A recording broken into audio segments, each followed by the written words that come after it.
everything just falls in line. We live and learn from our mistakes. The deepest cuts are in our face. Now I believe there comes a time when everything just falls in line. We live and learn from our mistakes. The deepest cuts are in our face. Now I believe there comes a time when everything just falls in line. We live and learn from our mistakes. The deepest cuts are healed by faith. Now I believe.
I'm ReneMarie, and what a great show we have today.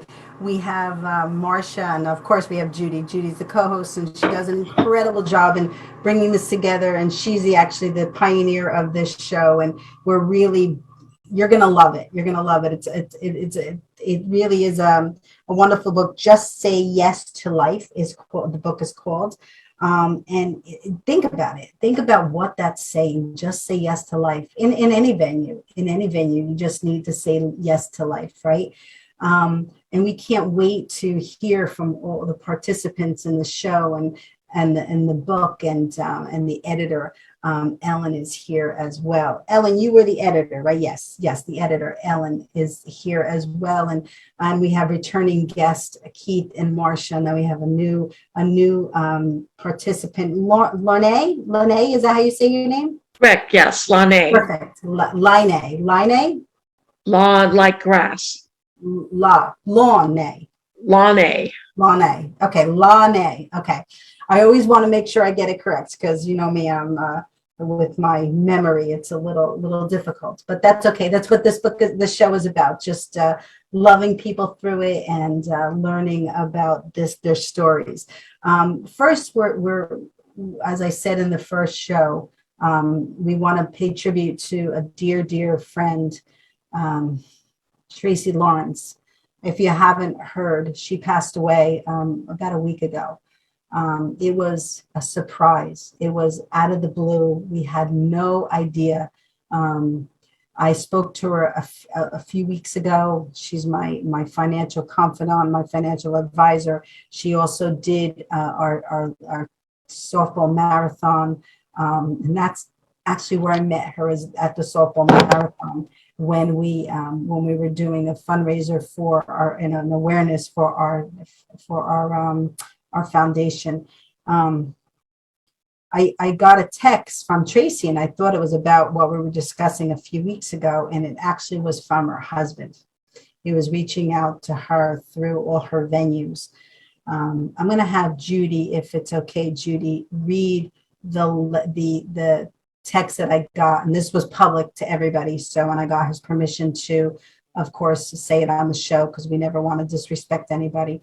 But I thought it was really prominent for us to share his words, and because I couldn't even express myself the way he has through the loss of his wife. So, Judy, if you could go ahead and read that text. It is with great sadness and sincere sympathy to hear of the sudden. Oh, one moment. It's okay. I think I've got the wrong one here. Hold on 1 second. Oh, that's okay. I was reading the one I wrote rather than the one he wrote. Okay. Sorry about that. That's okay. My dear friends, this is from Bob, Tracy's husband. My dear friends, it brings me profound sadness to tell you all that my sweet soulmate Tracy has made her journey to heaven due to complications from the dreaded COVID. She battled like the tiger she was, but it was too much and she was overwhelmed, much to what will be my lifelong regret. I don't have the extensive contact list on my computer, so I used Tracy's because I didn't want to miss anyone whose life she touched. There will be no formal funeral. It's something she told me she wasn't interested in anyway. I hope none of you mind. Her obituary will be publicly released. As I'm emotionally shattered, I'll be having a tribute and celebration of her life in the near future. It will be casual and joyful, as she would have wanted it. It's just too much for me to emotionally bear right now. Tracy was my everything. She gave me 36 consecutive years of bliss. Believe me when I tell you that the bad days could have been counted on one hand. I'm an unusual man in some respects, but she understood me and all my quirks, and she loved and embraced me like no one can and ever will again. She was my lover, protector, and my best friend. Those of you who know her well are familiar with her love, passion, sense of humor, sense of duty, and her willingness to listen to what you have to say. This type of character comes along only once in a while. We are all lucky to have the privilege of knowing her and enjoying her, but nobody could have possibly enjoyed her as much as I have. I am lost without her, but I know I'm the luckiest of all, having enjoyed the ride. God help us all. God bless us all. Now she belongs to the ages. I'm sorry for any repeated names that I listed in the original email. Please don't reply to the email. If there is anyone you think I might have missed, please pass the word. Please contact me directly, as this message applies to you. And he has his email address and his phone number.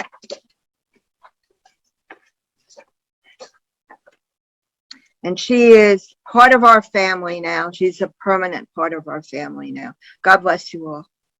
Oh, thank you. Thank you, everyone. Thank you, Ellen, for the heart. Yeah, it was, and those words are so powerful. His way to remind us how fragile life is, right? And then we're on a show that says, just say yes to life. I mean, when you're here and you're able to be alive in any condition, because we all have our weaknesses, some more than others, and those that have suffered strokes or brain traumas that are in the hospital right now are less able to be mobile, but whatever way that you could say yes to life, say yes to life. And it just ties right into this show. Thank you, Judy, so much. So as I always start each show, I actually began to let Judy read the press, because I think that just navigates us right into the show. It shares a little bit about each of our wonderful guests who we're so blessed to have on the show today. And, and I just want to share that we know how fragile time is. There's only 24 hours a day. So you really have to pick and choose what you use those 24 hours a day. And 12 of them were probably sleeping, if most of us. So the fact that all these guests have really, Judy was able to bring them all together at the same time. Thank you so much, Judy, for all you do. It is a blessing. So I want everybody to know that we acknowledge that, and we're honestly appreciative of our time. So Judy, I'm going to let you begin by reading their press. First, I want to welcome all of our guests, Marcia, Ellen, Keith, 1A. Ellen Santasiero is the editor and writer of Just Say Yes to Life. Ellen writes and edits content for a variety of clients, and she provides editing and manuscript reviews to individual writer working on fiction and nonfiction manuscripts, plays, and academic papers. Her writing has appeared in literary and other magazines since 2001. In addition to editing and writing, Ellen teaches at The Forge, a 10-month online creative writing program. She also teaches private memoir classes. From 2007 to 2021, she taught literature and writing at Oregon State University-Cascades in Bend. A native New Yorker, she's made her home in Central Oregon since 1989. She is a co-editor of Placed, an Encyclopedia of Central Oregon, Volume 1. Lawnae Hunter suffered a severe stroke while on vacation at the Turks, Caicos Islands. The hospital staff doctors discovered that Lawnae had a large benign brain tumor that had been there for years, and the pressure of the growing tumor had caused the stroke. It was a hard journey back to health, with physical and emotional struggles and plagued with setbacks. During the time of her recovery, she had time to reflect and meet new people in the stroke community, and became passionate about cheering on stroke survivors through recovery, and dedicated her life to the people on this journey. Her story is recorded in the book, Just Say Yes to Life, where she describes having a small stroke, TIA, and was unable to speak for a few minutes. Yet, she continued on her daily appointments, not mentioning the symptoms to anyone, which she had gotten help. If she had gotten help, she would have prevented this massive stroke 30 days later. Lawnae emphasizes the importance for people to learn the signs of stroke and to lose no time going to the emergency room. Lives can be saved. Brain damage can be prevented. Lawnae Hunter is the founding board member, treasurer of Stroke Awareness Oregon. She is also owner-broker of Plus Property Management. Our returning guests mentioned in this book are Marsha Moran and Keith Taylor, both stroke survivors. Marsha Moran is the author of Stroke Forward, suffered a stroke at age 53, and says, until it happens, none of us realize how frightening a near-death experience truly is.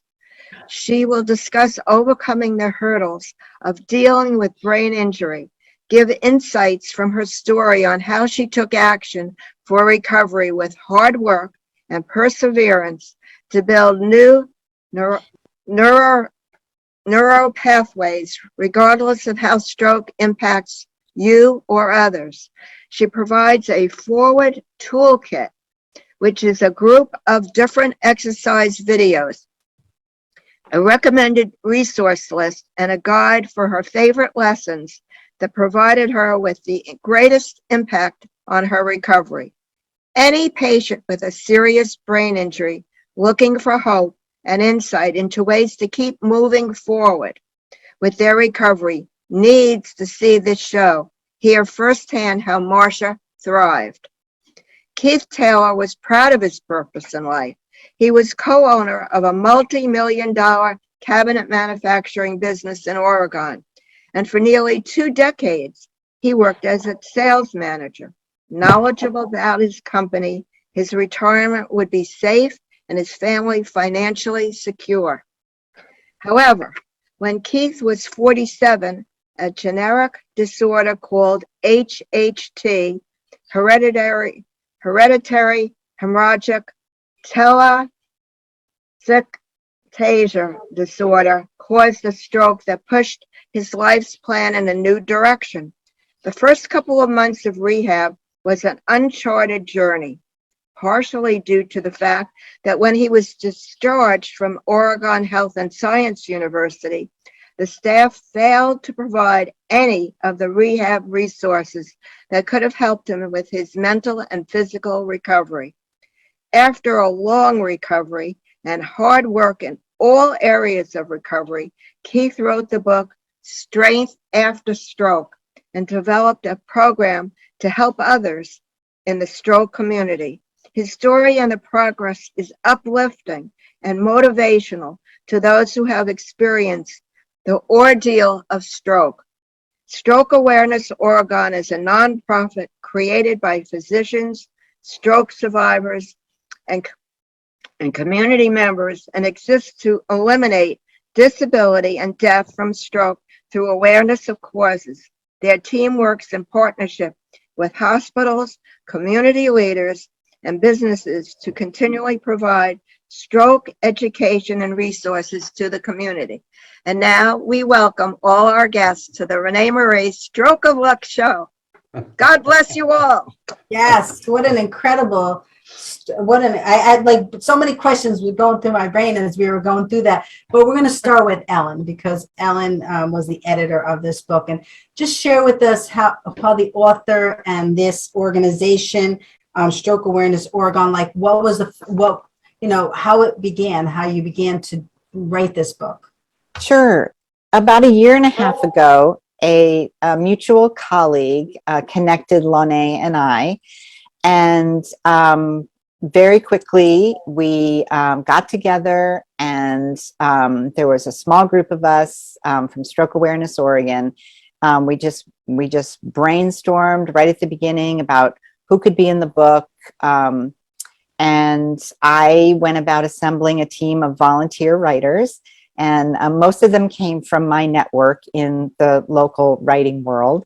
And a couple of the writers came from Lawnae's contacts from her network. And so I put together the team of writers. Lawnae and Stroke Awareness Oregon put together the list of people to be featured in the book. And so we brought those two things together. And I basically, just as editor, managed the writing team.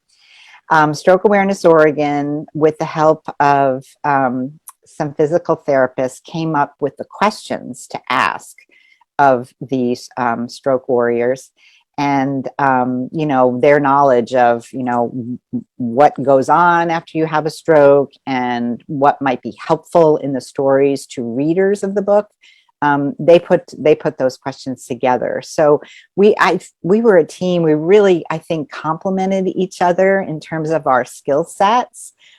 And I assigned then, stroke warriors to the various writers on the team, and sent them out, and they did their interviews, wrote drafts, sent them to me, and then I had the fun, and I say that in all sincerity. I love working with words and working with people. So I then went about the long process of editing the stories and shaping them into a book.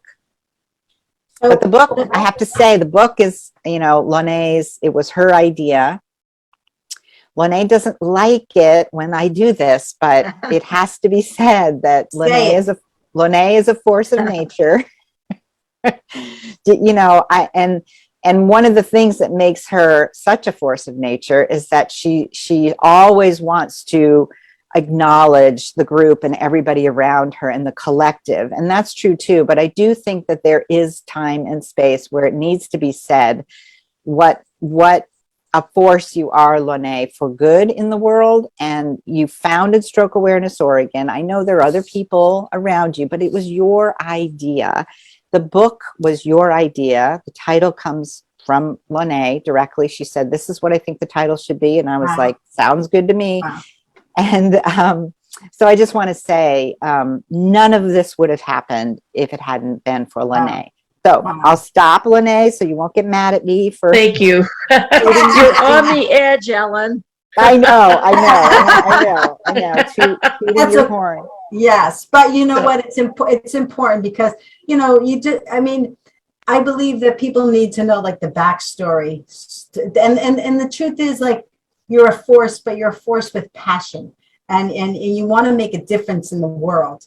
And your ability to navigate that through other people is the gift that you carry, so it's a gift. So I'm going to give you the opportunity, Lawnae, to talk about, what was it that drove you, and why and I know Judy read this, but how your experience impacted that purpose in life to start this. And did you start the Stroke Awareness Oregon before your experience or after your experience? Thank you very much. Ellen, thank you for your kind words. You are on the edge, so we will talk later. But I do want to really acknowledge Ellen was the glue that glued the book together. I can come up with ideas, but I'm not really good at being the glue. And we needed that glue to orchestrate all the pieces, and she did it just magically. It never would have happened without Ellen. Yeah. And the writers and all the editing she did. So like this show would not happen without Judy. Yeah. So it takes a community. Yeah. So I guess the short version is I had medical complication. So I was in the hospital 5 months. So I had 5 months to think about my stroke, how it impacted my life. But I knew from the beginning, this was going to be a really, really hard journey. And all I wanted to do was talk to people that had been on this journey and that had come out the other side. And when you're in the hospital, you're surrounded by patients that are just like you. So I thought, oh my gosh, how are we going to get a message like this out?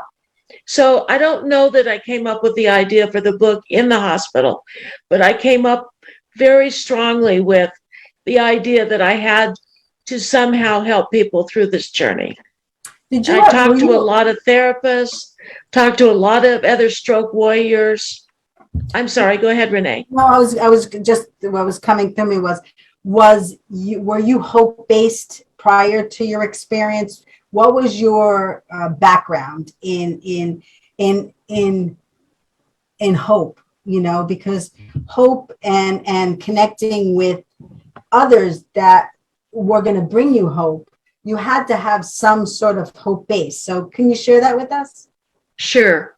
I think my background is real estate and business, but I think what really prepared me for this journey was my growing up. So I grew up pretty impoverished. I had a baby at 17. And so I really needed to figure out life early. And I believe all of those experiences led me to a real desire to help people, and then also help me with my stroke recovery. That's very powerful. Very powerful that you use your life experiences to say, okay, what am I going to do about this? What am I going to do about this? So Marcia, how were you, when did you know you were going to be a part of this book? Like, how did you get contacted? We can't hear you, Marcia. I don't know why.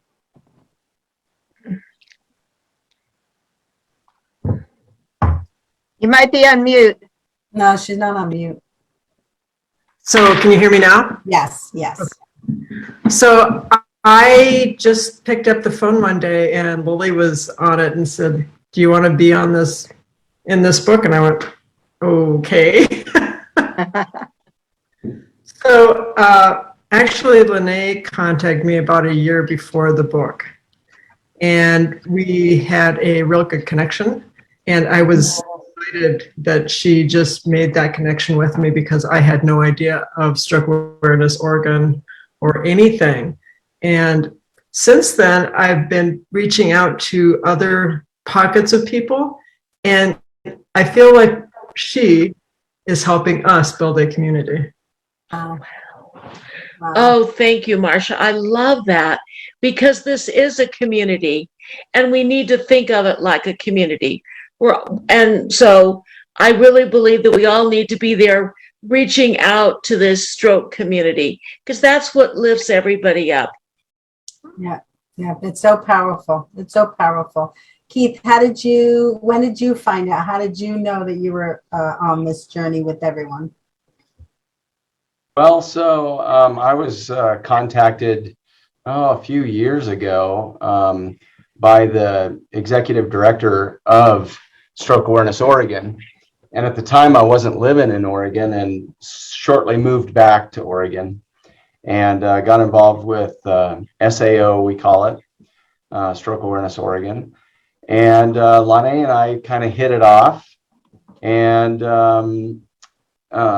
so we've had many conversations before the book ever even got going.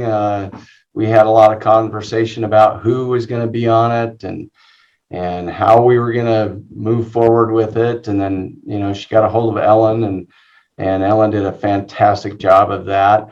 All the writers, wow, it's been an amazing, it was an amazing journey. And it was fun. And yeah, so I guess that answers your question.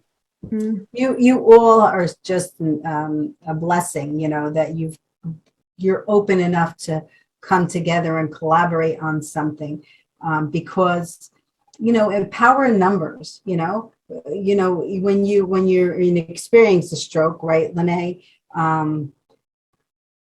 when you look for hope and you see a group of people, not just one, but this book is screaming and saying, look, you know, look.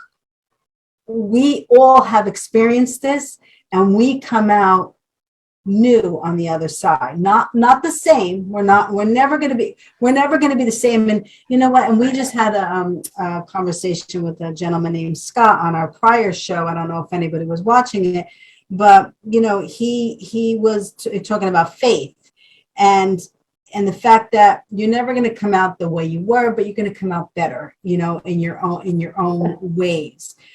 So it really is an important thing. This book is very important. So go ahead, Keith. Well, I was just going to comment, Renee, real quick on that, because the whole purpose of the book really was the fact that, you know, you go through a stroke and there's a huge percentage. I think I was reading the stats on it. It showed like 80% that go through depression. I believe it's higher than that, frankly, from all the talks I've done and stuff. However, it's a real thing. It yes. really happens, and people really go through that because what am I going to do now? And so that book gives encouragement, hope, life back to the stroke community, to people who need to know that it's going to be okay. You just got to keep going for it. And all these authors that are in this book share that journey. And that's what the Just Say Yes to Life is about. And it's very, very powerful, not only to stroke survivors, but to any community where you're going through that. So anyway, I just wanted to comment on that. And the same with your book, right? We spoke about this in your program, Keith, that it's not only for us who have suffered strokes or brain traumas or whatever. It's for outside, you know, your family members and caregivers exactly. and loved ones, because they need hope to figure out what they're going to do with this new path their family has taken, right? Yeah. Absolutely. So it's very true. Lawnae, so first let's backtrack a little bit. I know you were involved with the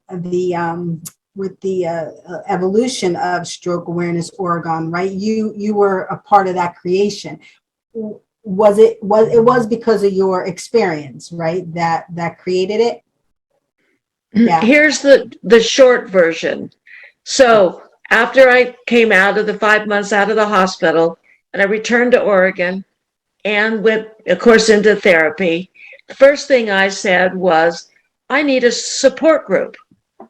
I need to talk to people that are like me, people that will cry with me, people that will laugh with me, and people that I can feel safe in sharing my fears and my joy. So I went to the hospital here locally and I said, "Where's your support group?" And they kind of looked at me and said, "We don't have one." Most of So them don't have one. and Most I've of them. since found that out. So, with a good friend of mine who also had a stroke, we started a support group. From that, I met a local neurologist who was passionate about preventing strokes and getting people to the hospital soon enough. And we had a very casual conversation in a hallway. And he said, "I really want to educate people about strokes so I get them soon enough to help them." And I said, "I want to help people on this journey." So that's really how the idea of Stroke Awareness Oregon was born. It was interesting because while I have a business background, and I've been on other nonprofit boards, I've never really been involved in launching a nonprofit. And I assumed there were many organizations just like SAO all over the country. Wow. But when we started researching that, we found out there's very few. Wow. Wow. Wow. That's so, and you took it and you ran with it. You said nothing, and that's the gift. The gift is that you just saw it and you said, okay, let's just go for it. And you learn as you go, like I did with our foundation and our telethon. I never did anything, but I just learned to just go with it. I used to be afraid I was going to make mistakes. I was going to get in trouble. I was going to do this. And I was like, you know what? You just got to go. Just do it. Yeah. Let's just do it. Well, and then we'll learn as we're going along. Yeah, and Renee, I want to make sure that I'm real clear about this. It wasn't me and it wasn't Dr. Goins. It was the team that came around us. Right. Medical professionals said, "I want to be on that board." Therapists said, "I want to help. I have this vision." Business leaders from the community said, "I'm willing to write you a check to help this go forward." So Wow. It was again a community. Right. But someone had to plant the seed. Someone had to plant the seed. And you planted it and you watered it and you nurtured it and so we all have to take part in it. We have to take part in it. So Ellen, could you do me a favor? I mean, let's give Marcia and Keith and Lawnae the opportunity to answer some of the questions. So would you mind, do you know like 2 or 3 of the questions? Like give them one question that's in that book.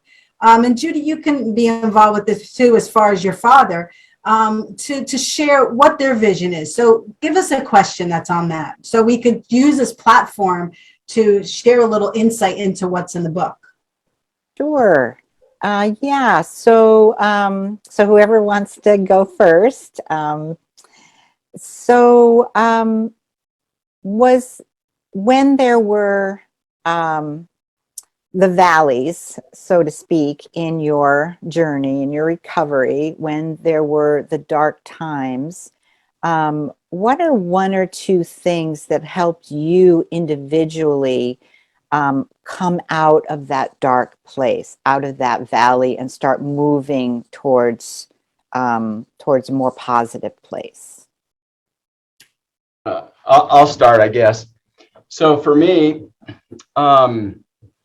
I remember very specifically where I was, what I was doing when I really hit that bottom part. And I can get emotional even just talking about it. So, but then it was like, wait a second. How many people out there are going through this same feeling that I'm going through, and they don't have somebody to encourage them, to give them hope, to tell them it's going to be okay. Life's going to be different. It is. It could be much different, but that doesn't mean life is over and then you have to give up and say, that's it.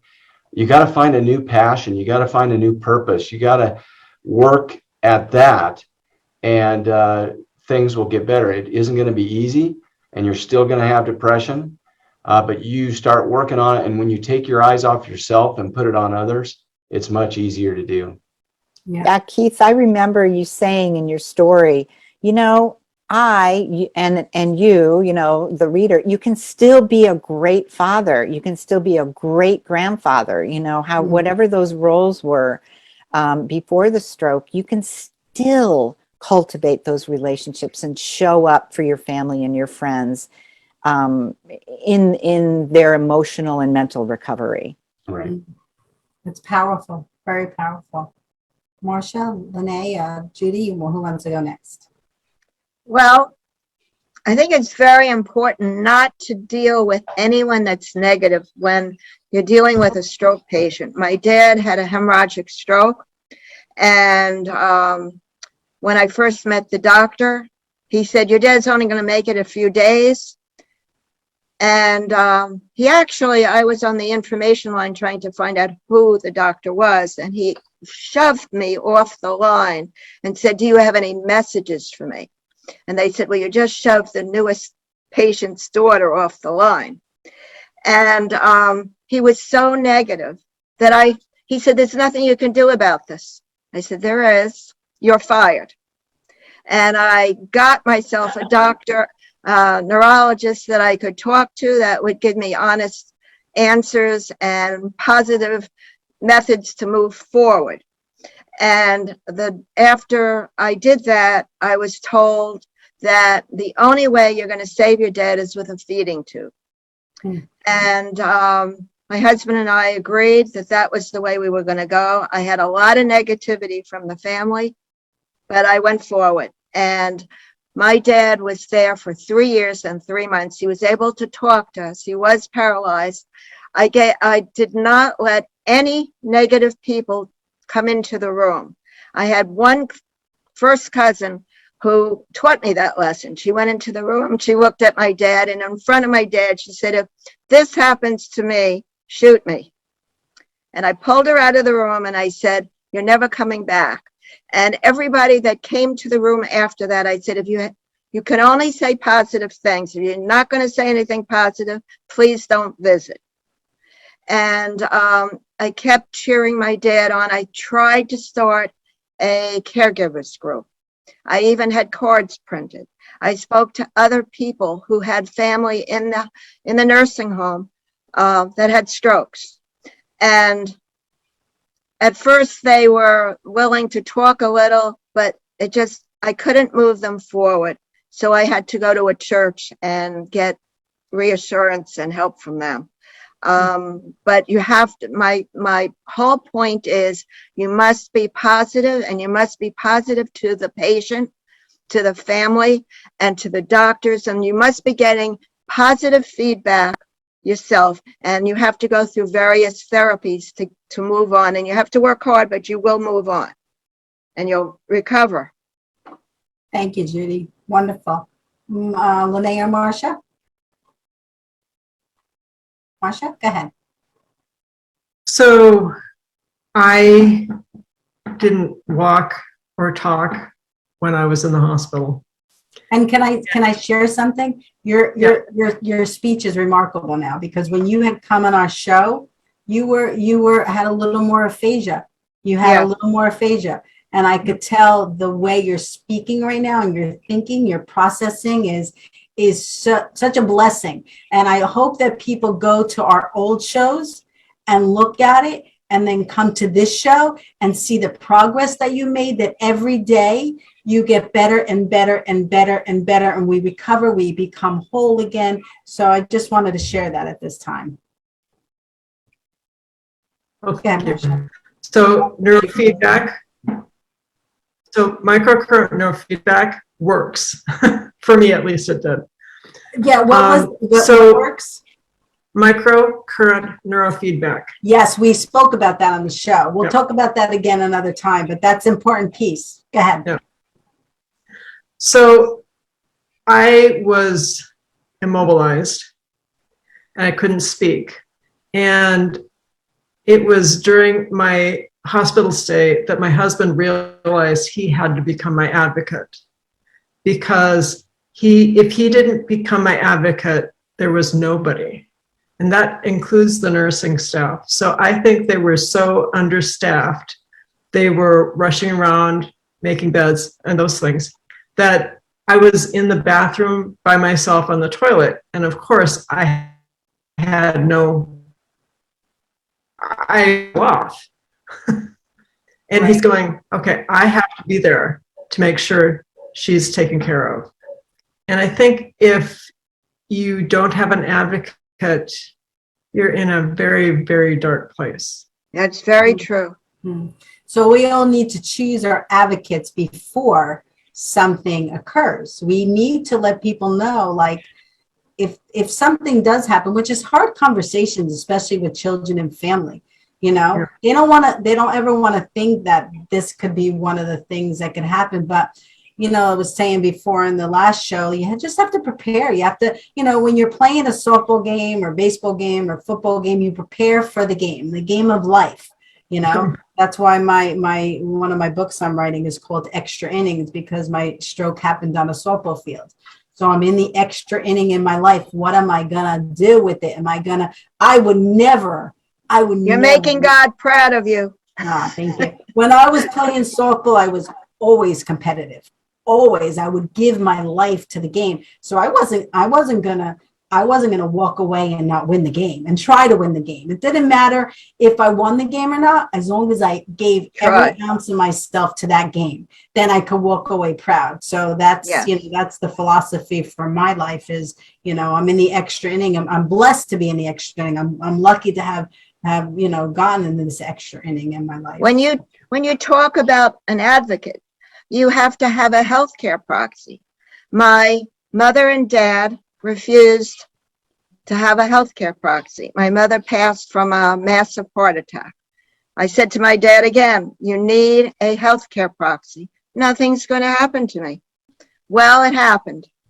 And luckily, I got to the hospital in time. I called an attorney. He came the next morning and I was able to get my dad to sign one. If you do not have a healthcare proxy, the doctors, the administrators, and attorneys are going to make decisions that you may not like. So you must have a healthcare proxy and you must give it to the hospital ahead of time. Okay. And I can't stress that enough. Hard conversations to have. That was one of the things that Tracy Lawrence, you know, who just passed, that was one of her missions in life, to make sure that people prepared for life, prepared for the what ifs. And it's not an easy conversation to have, you know, we're all on the other side of that what if, you know, and we're blessed to be able to share our thoughts, but to not be in a place where you can't share or sign that agreement or sign anything. And, you know, and it's really hard. And the one lucky thing that my dad had, my brother lived out of state, far away, 8 hours away.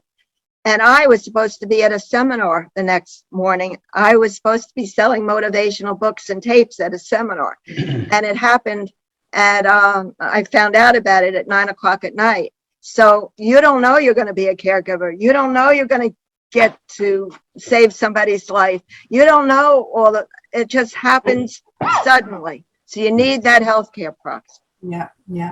Lawnae, why don't you answer the question? Oh, sure. So I think for me, I certainly went through valleys, depression, and, you know, sometimes they would pass quickly and other times it would stay for what seemed like days. But I remember one day I was out on my back deck. It was a sunny day. The sun was shining and I was just thinking about my life and, you know, about, you know, the current state of my body and how was I going to deal with life going forward. And I think I did a couple of things. I really reflected on my life up to the day of the stroke. And I realized, oh my gosh, I had been so blessed. You know, I had just really had a life that created a lot of interesting experiences for me. And then I reflected on the fact I was 65 when I had the stroke. And I thought, oh my gosh, I have a lot of life ahead of me. So I came to the sort of a philosophy, and this is a very personal one. For me, having the stroke at 65 was probably the perfect age. People laugh at me when I say that because obviously there's no perfect age to have a stroke. But I thought, oh my gosh, I had traveled, I had done interesting things. And then I realized sitting on that deck, that doesn't have to be over. It's just going to be different. Yeah, yeah. So that I know was a turning point for me. Yeah, yeah. I was going to say something and I forgot. But let's talk about the TIA, because and then we'll let Ellen ask another question. But I know this is an important piece to your story because you had a TIA and then you had the stroke. Mm-hmm. So you know, it's interesting you bring that up because I have to tell you, I had a lot of shame about the TIA. And I thought I was the only stroke, warrior that really felt shame. But as I laid in that hospital, I had a secret. The secret it was, and I hadn't told my family this, that 30 days prior to my stroke, I had a TIA. I couldn't speak. I was on the phone, turned the phone off, and just waited, and it passed. And then after a few minutes, I could speak again. Now, if I would have had my wits about me, I would have gone immediately to the ER. They would have found the tumor and probably removed it. I didn't. So I had shame. I didn't even know how to tell my family that secret. And then one day I just blurted it out and just sobbed. And I realized, as I went through my story, that's really an important message for people. And it reflects on the fact that I wasn't very smart in the way I handled it. But today they can look at me and think, gosh, if that ever happens to me, I'm going directly to the ER. Yeah, so it was healthy for me to get that really stark secret out of my heart and be able to share it. They always, the ambulance and the police officers always say, better be safe than sorry. Just give us a call. We'd rather come and it be nothing than not come and it turn out to be a huge tragedy. And blessing is that yours wasn't a tragedy. You're still here to tell your story. But and then one thing I would like to add real quickly, as we all do go about our work in helping stroke warriors, I really think there's a lot more shame out there. Maybe it's different than mine was. Some people may say, well, I had a stroke because I didn't take care of my health. That could bring on shame. I had a stroke because I worked too hard. I had a stroke because I got in a fight with my wife. All of that are secrets you carry, but it's healthy to get people talking about it. Yeah. Yeah, I want to just backtrack 1 second. When you were saying about 65 is the perfect age, that's why the show is called Stroke of Luck, because the stroke was the stroke of luck. This stroke was a stroke of luck to experience it at the age 26, because it had enough fire in me to become an activist. So so I understand what you're saying about 65. And the other thing is that people are ashamed. We all do. We in life, we all make mistakes. And I've learned, this is one thing that I live by. It's not what you've done or what has happened. It's how the next step in reacting to it. What are you going to do with that step? What are you going to do to fix or learn or change or whatever you can? And you're doing it by example. You're just moving on and you're doing your advocacy. So we're honestly blessed. Ellen, could you ask in one more question? Sure. So this is a bit of a curveball. We didn't ask this one during the interview, so so here goes. So you're setting up for the next book, edition number 2. Yeah, we are. Possibly. So were there any moments of humor along the way in your recovery or in this experience where there was the, kind of a dark time at times, but was there anything that you just said, you know what, this is really funny, actually? Good question. Good question. I will say, Keith, before you go, I will say that I have found in my life that humor is just so important. You have to be able to laugh at yourself, which I do all the time. And, and you have to have humor. You can't, I mean, for your health, you can't take things so serious all the time because it just bogs you down and it just weighs you down. So I'm sorry, Keith, go ahead. No, it's fine. I'm going to answer that with two situations, Ellen. Number one, when I went to the hospital and they were testing me, they were asking you all these questions about how old are you, when was your birthday, all these kinds of things. I was clueless on all that stuff. I didn't know what year it was. I didn't even know what year to start with. And I thought it was hilarious. I thought I was just being all kinds of funny. and my wife was, having a, heart attack because of what we were going through. So that's the first thing I would say to that. Secondly, I think for me, it took a while. It took a while. The first few years, frankly, were really tough. And, when I had to, I was asked to leave my business. And, frankly, I want to make one quick point if I can, if it's okay. Absolutely. So there's a lot of neurologists, and they're awesome. There's a lot of doctors. I'm reading this book right now, and it talks about some of the doctors who have they get trained a certain way, and unless they continue to add to their knowledge, they still think the way they thought. And I had a neurologist like that, and my business partner was with me at the meeting that I had with my neurologist, and he said, you got about a year and a half, is as good as it's going to get for you. Wow. And I was let go of my company about that long afterwards. So where was I going with that? Today, I have a great time. I laugh all the time. I laugh at myself all the time because I can't remember names. I swear to you guys, I try. Lawnae's laughing because she knows that she'll ask me a question about somebody, and I'm like, And then we both laugh. And you would think me as a host would be able to say each name. That's an important thing. But I'm honest with everybody.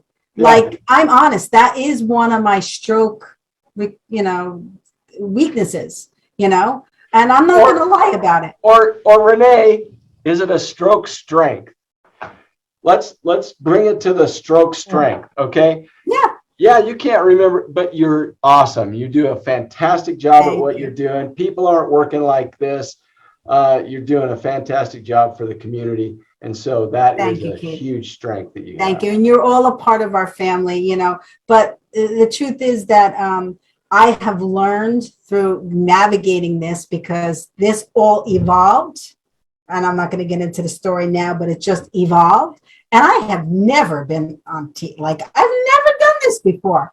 But one of the things that I have learned through a lot of teachers, angels that have on earth, because I have great faith, I believe that God, but I believe people work for God and do their God, earthly duties, is that all I can do is prepare, work hard, because it's not like these things evolve with me and Judy.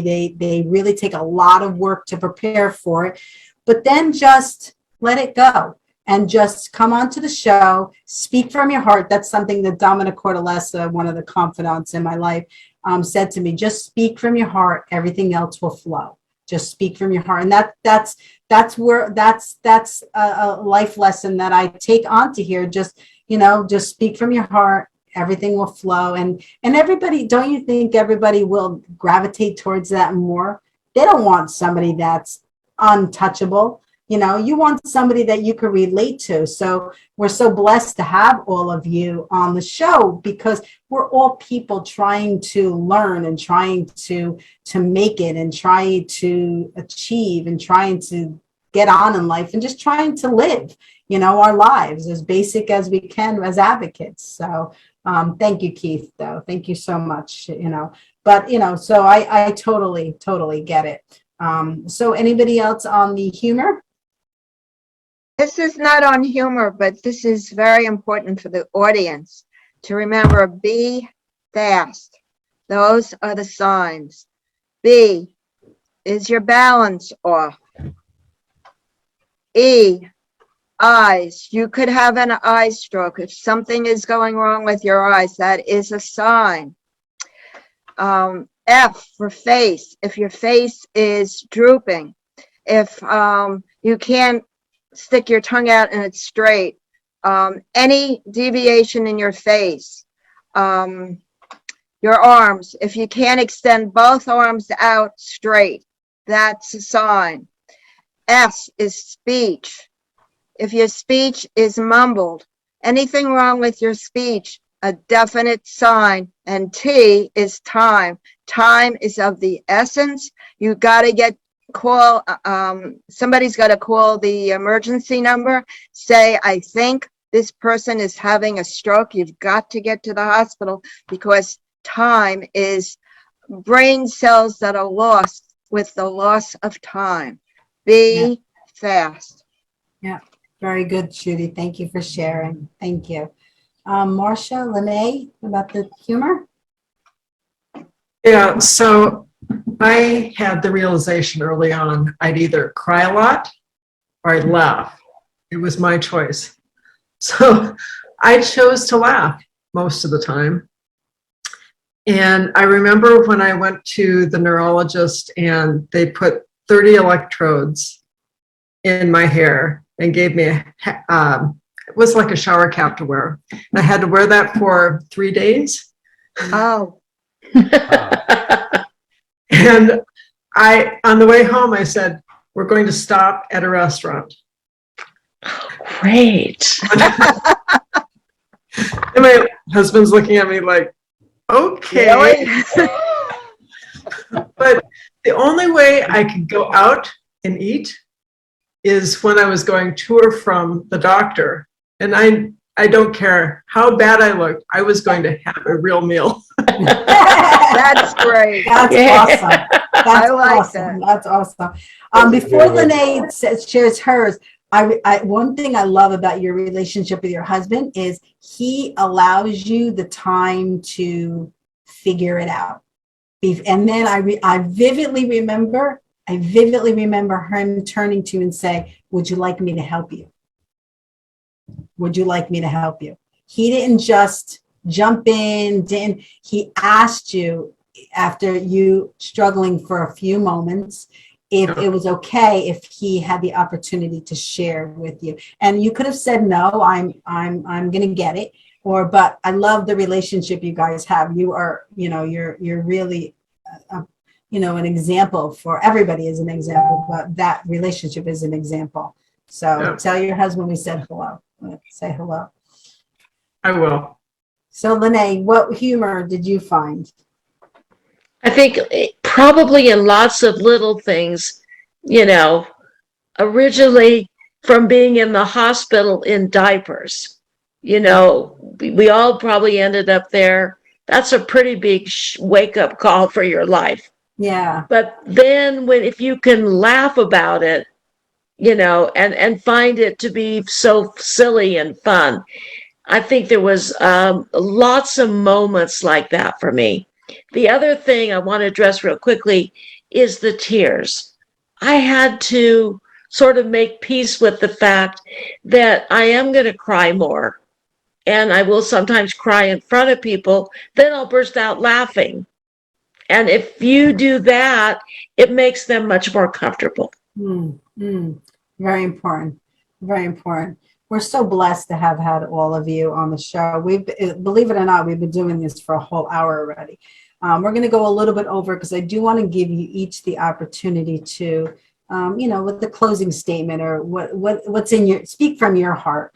But I will tell you that we had the first glimpse from the segment number 2, edition number 2, with the question that Ellen asked. So thank you so much, Ellen, for asking that question, because I'm sure that Lawnae is working on edit number 2.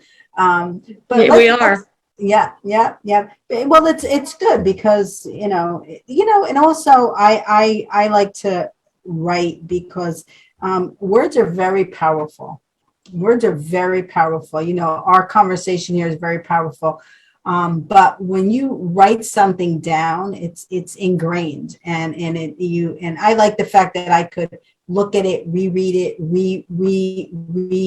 propose how I am expressing myself. Maybe it's not right. So, and it's going to be our legacy, right? Because we're not going to live forever. So to be able to have these opportunities for videos and handwritten information, it really is a blessing, to have that opportunity. So, so let's start with Marcia. Marcia, could you give us what's your purpose in life and what's your goals for the future? So I think my purpose is to help stroke survivors, brain injury survivors, and their caretakers learn how to navigate. So if they come to me, I will coach them on what they want to do. And it is very personal to me because I've been there. And you're at the point where you're able to understand. I will tell you that we just, a year ago, I sent a letter to the President of the United States, not because I'm political, but I asked him if we could be the ambassadors for stroke and aphasia representing the United States. So we can get I don't think small. And the reason that I thought this was the opportunity was because the president, his son suffered a stroke. So when it touches home, it goes a little bit deeper than just it's a political thing. It's touching. We did get an answer from the White House, not directly from him, but he signed it. But so we're pushing because we want to, and you're all on the team, but we all can speak from an experience space. I don't care whether you're a doctor, you're a nurse, you're a family, we could speak how it feels to go through it. And honestly, our main purpose is to talk about why insurance and money shouldn't be the answer to recovery. Love and support and advocacy should be the answer. Money should all be in the backdrop. That's my, and as business people, we don't want to say, okay, we don't care about it. No, we want to start the conversation about how we could get to that point. Like, let's make it work. Let's see how we could make this work for everybody. So that's so you're all on the team if you want, so we're all pushing to do this because we want to make sure that our voices are heard at the top at the top. Because I went to Washington, D.C. with the American Stroke Association to be an advocate for strokes. So I know that in those walls, there's so much can be heard. So much can be heard and so much can be changed. So that's my thought on that. So Keith, could you share with us your mission, your vision for and in the future? Sure. Well,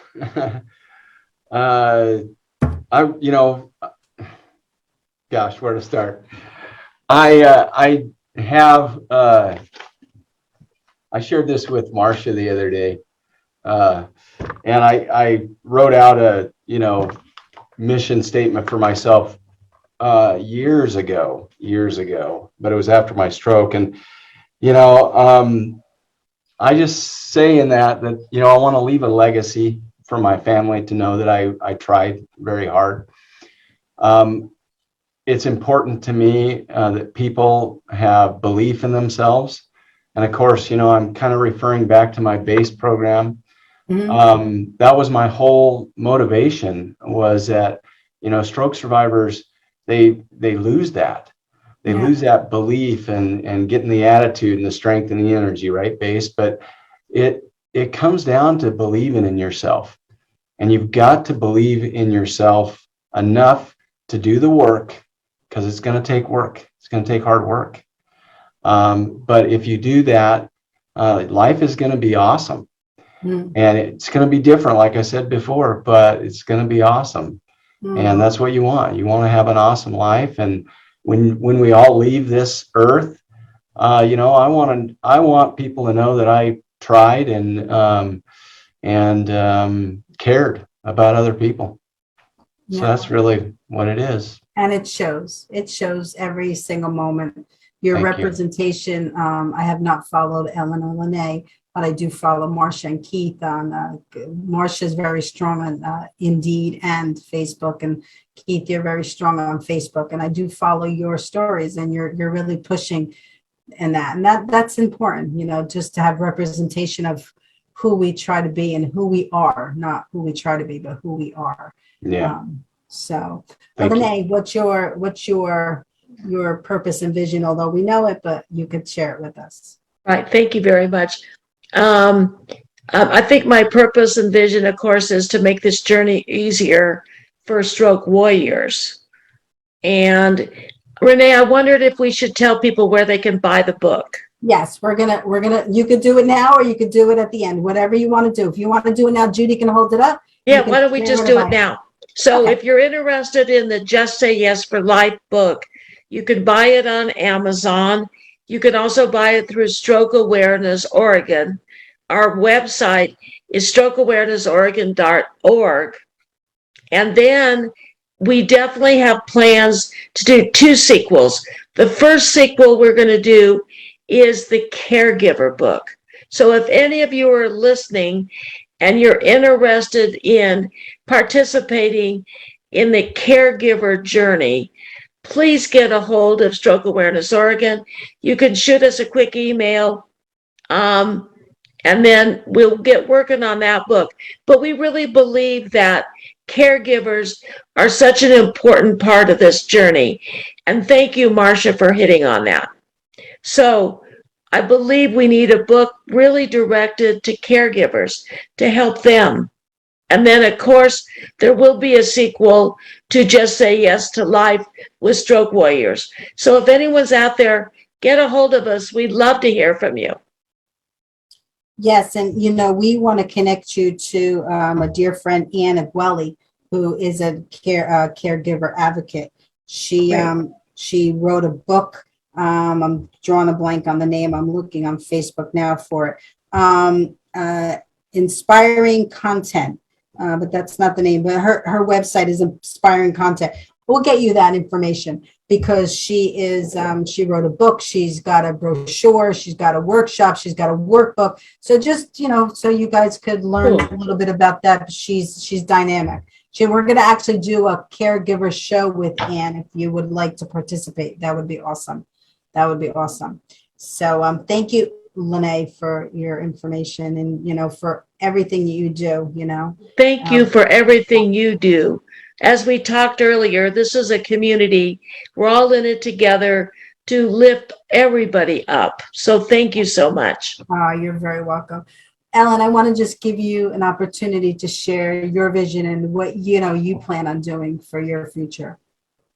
Thank you. I love to work with words, and I love to work with people, particularly people who are open-hearted and able to be authentic about what's going on for them, and who are trying in any way they can to grow. That is personal and professional value for me is to work with such people. I consider my work with Stroke Awareness Oregon on this book to be a great gift and blessing in my life.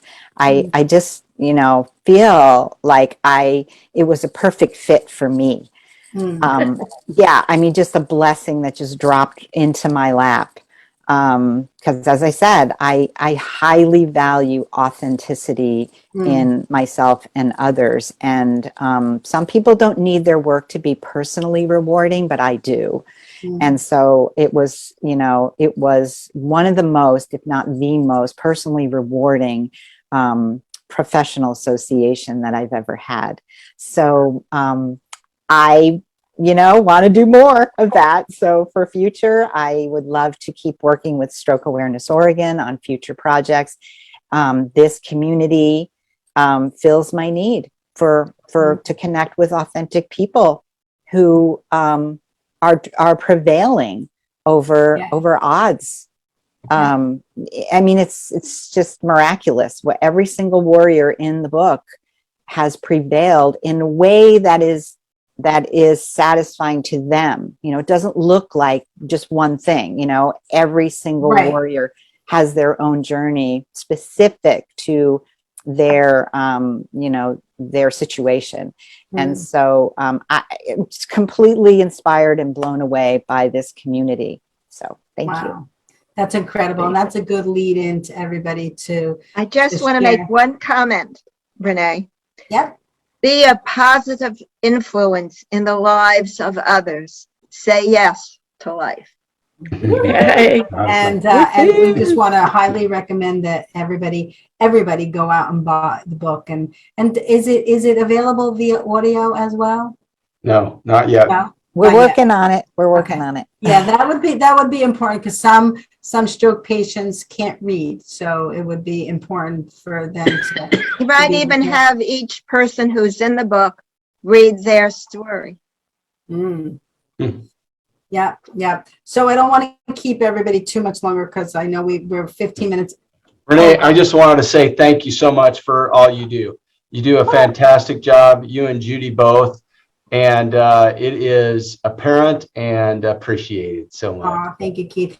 And we appreciate you too. Yes, we appreciate it. And you call it a community, we call it a family, and we're so blessed to welcome you to our family. And the truth is, we're just have the same goals and missions to help people, to make their lives better, to prevent strokes and aphasias from those that can, because if like Lawnae said, a TIA, to be aware of TIAs, so there's a lot of moving pieces to the puzzle, and like you said, Ellen, each story is so different. Each story, and your story is going to be different as well. But just read the book, and you could kind of gravitate towards one or the other. And if they should gravitate and want to reach out to somebody, how can they go about doing that? I think the best thing is to go on the strokeawarenessoregon.org website. We run support groups that people from all over the country are participating in. So we have lots of activities. It doesn't matter where you live, but get a hold of us. Yes. Okay. And that's what we highly recommend, is to reach out, just to become part of their community and just see how things flow. Don't think about it too much. Just reach out to them. So buy the book. Judy, hold it up one more time. Buy the book. We really recommend it, and reach out for them on Stroke Awareness Oregon, and we're so blessed to have had this opportunity. We can't wait for the next series of authors that are coming on. Did you want to say something, Lawnae? Oh, I guess we better get to work, Ellen. And that's it. So we're going to go, and like we always say, we're not saying goodbye, because we're going to continue to do our work, and we're just absolutely blessed to be able to share the conversation we had today. And we hope that it brought you a little bit of education, and hope is really one of our main things that we hope it brought to you. And until next time, we always blow kisses. And then if everybody could stay on until they just turn some music on, and then we're going to flow out, and I'll stop the Facebook Live. So just give me 2 seconds. I'm going to put on some music for us. And like I said before, we're doing the show a little bit different because Jim was unable to join us today. So on 3, thank you so much to everybody for joining us. We hope that you have the most spectacular day. And as Kelly Clarkson always says, if it's not a great day, make it one. I stole that from Kelly. I'm giving you credit, Kelly, so thank you so much. On 3, you always blow our kisses. 1, 2, 3. Ready? Bye, everybody. Have a blessed day. God bless you all.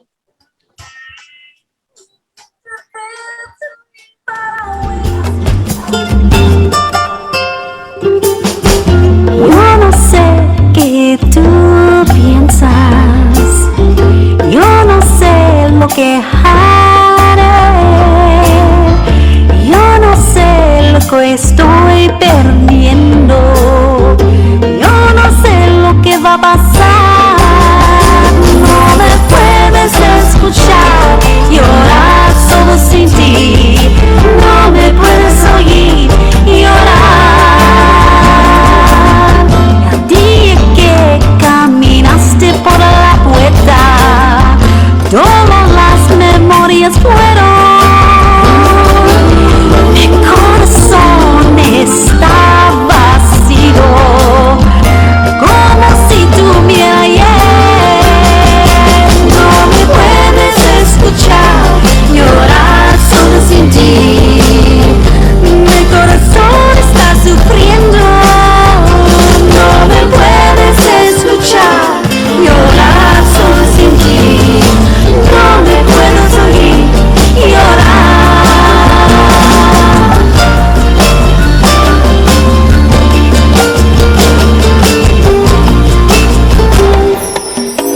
Usted está en mi sueño por la noche. Por favor, no peleemos. Es tan difícil para mí y para ti. Yo, ¿qué puedo hacer? No me puedes escuchar llorar solo sin ti. Mi corazón está sufriendo. No me puedes escuchar llorar solo sin ti. No me puedes oír llorar. No me puedes escuchar llorar solo sin ti. Mi corazón está sufriendo. No me puedes escuchar llorar solo sin ti. No me puedes oír, no me puedes escuchar.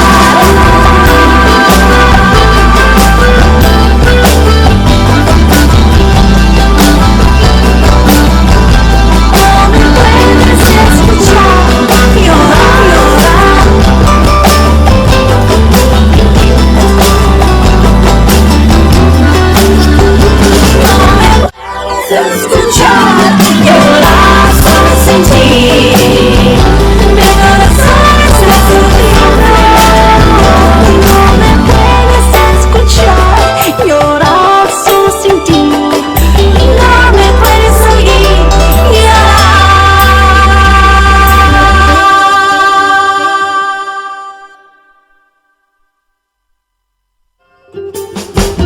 Yo no sé qué tú piensas, yo no sé lo que haré, yo no sé lo que estoy perdiendo, yo no sé lo que va a pasar. No me puedes escuchar llorar solo sin ti. No me puedes oír llorar. El día que caminaste por la puerta, todas las memorias fueron. Mi corazón está vacío, como si tuviera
de ti. No me puedes oír, no me puedes escuchar.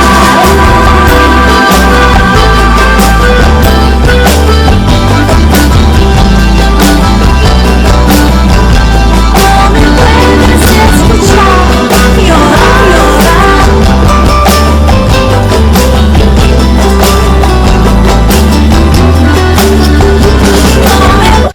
escuchar.